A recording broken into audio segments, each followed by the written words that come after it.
Sir, अगर आपने suppose की जैसे कि बहुत सारे झाजी लोग हैं, हम लोग ऐसे बोलूँगा, आईटीआर फाइल नहीं करते क्योंकि हम लोग एनआरई मेंटेन कर रहे हैं। तो सर क्या हमें आईटीआर फाइल करना चाहिए? क्योंकि एक बहुत बड़ा मिसकंसेप्शन है कि 1 साल करोगे तो फिर हर साल करना पड़ेगा और कल को बहुत सारे चैलेंजेस आ सकते हैं। तो आप बताइए। देखिए, अगर मैं आईटीआर की बात करूँ तो एज़ पर लॉ अगर हम देखें तो आईटीआर के लिए उन्होंने कहा है कि एक लिमिट दे दी, लेट सपोज 2.5 लाख रुपीज़, अगर हम ओल्ड रिजीम की बात करें और नई की बात करें। तो इससे नीचे अगर आपकी इनकम है तो आपको आईटीआर फाइल करना मैंडेटरी नहीं है। नॉर्मली जो 60% जहाजी हैं, जो भी हमारे सी फेयर्स हैं और जो नए हैं, उन लोगों के पास क्या होता है, अपनी जो इंडियन इनकम होती है वो 50,000 लाख जो एनआरओ अकाउंट का ब्याज है वो होता है। बाकी जो सारा पैसा उनका एक्यूमुलेट हो रखा होता है वो सारा एनआरई अकाउंट में हो रखा होता है। एनआरआई स्टेटस वो मेंटेन कर लेते हैं।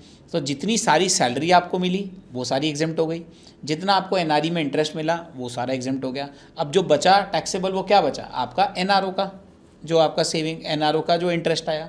उसके अलावा अगर कोई छोटी मोटी यहाँ की इनकम हो गई तो वो हो गई। तो इस केस में क्या होता है, आपकी हमेशा इनकम जो बेसिक एग्जेम्पशन लिमिट है जो 2.5 लाख रुपए है उससे नीचे होती है। तो इस केस में टेक्निकली तो आपको रिटर्न फाइल करना मैंडेटरी नहीं है।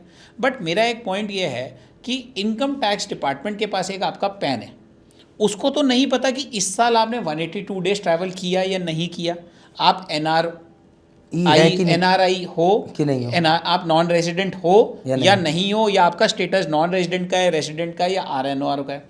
अब इनकम टैक्स के पास वेरियस अथॉरिटीज़ से इंफॉर्मेशन जा रही है जो आपके एआईएस में भी रिफ्लेक्ट करती है। अगर आप लोग देखें, कभी आपने कोई प्रॉपर्टी खरीदी, कभी आपने कोई गाड़ी खरीदी, कभी कोई आपने प्रॉपर्टी बेची, गाड़ी बेची, या आपने पैसे स्टॉक में लगाए ज़्यादा, या आपने किसी म्यूचुअल फंड्स को या शेयर्स को बेचा आपने, इसके अलावा आपने कैश डिपॉजिट कर दिया, कैश विड्रॉ कर दिया। So there are various factors जो सारे इनकम टैक्स को रिपोर्ट हो रहे हैं।